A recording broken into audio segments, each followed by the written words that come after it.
Моето име е Трајан Димковски, член на Синдикат на земјоделците СПАС. Во кампот на слободата влегуваме и поради задоцнетата и популистичка одлука на влада да дел од трошковите за амбалажа, калибрирање и слично бидат субвенционирани. Ова одлука е премногу задоцнета, бидејќи деновите извозот е на минимум, а надворешните пазари каде ние извезуваме веќе се прополни со производи од други земји.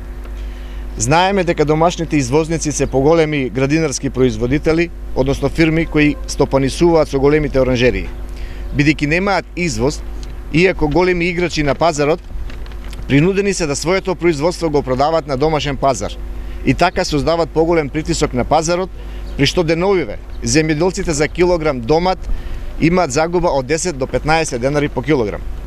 Затоа, ако навистина сакаше да им помогне на извозниците на градинарски производи, ова мерка беше најавена уште во февруари, за да самите производители ја планираат цената за извоз, при што би се зголемил извозот и би се задржале пазарите, а на домашниот пазар би се намалил притисокот на цената. Благодарам. Изјава на министерот, проблемот со откупот настана поради тоа што се доцнело кај нас со реколта.